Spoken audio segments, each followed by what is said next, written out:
Hi. Okay, today I want to go through a little bit about angles, 12 lines of attack, and as far as doing drills with students as we feed them angles and how they respond to these angles. Okay, and then I also want to talk about sword positions. Okay, so the first thing I'm going to do is whenever I do drills with students, now whether I have them doing a scissoring drill as I feed them the lines, they attack my arm, my head, my arm, whatever the target is, right? Their goal is to go ahead and scissor in and out scissor. So it's a scissoring drill for them. What I'll do is I will feed them the lines and then they will do those scissoring attacks. Okay, so here's the real thing I'm trying to get to students when we're doing this. My point is not really to see if they can cut at me and where they're targeting, right?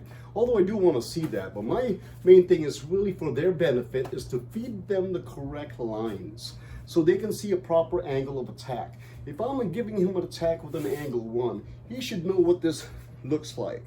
So next time he sees it again, he's going to respond accordingly and position himself accordingly.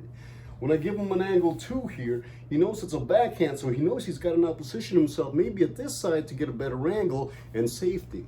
So my goal is to feed him the line as he can see the body position as I feed him the different angles. This is the angle 3.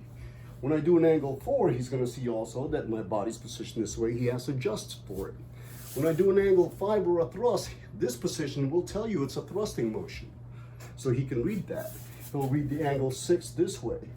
The angle 7, much like a punch, goes this way, forward, and torques at the end, right? He's going to see that kind of attack, and he's got to prepare for it, okay? An angle 8 this way on top, what does that look like?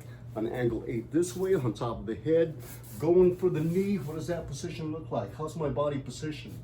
Doesn't matter what weapon it is later, it's all going to be the same body position. He's going to have to learn how to read. As I do a diagonal cut up this way, realize how much of it looks like the uppercut in empty hands, right? Because that's the same thing we're doing. We're torquing our body for the uppercut. We're slashing through forward here.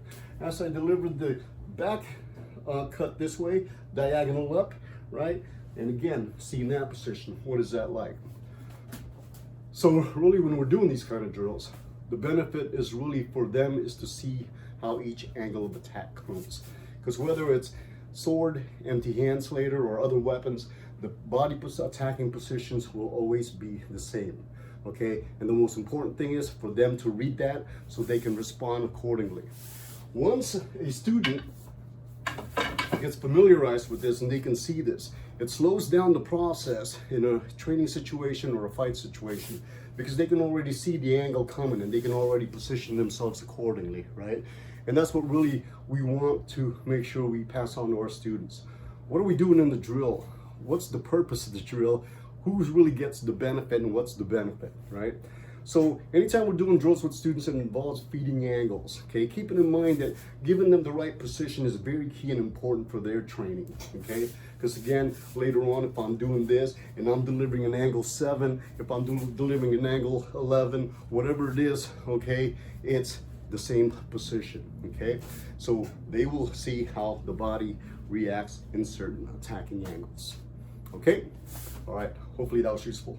Thank you.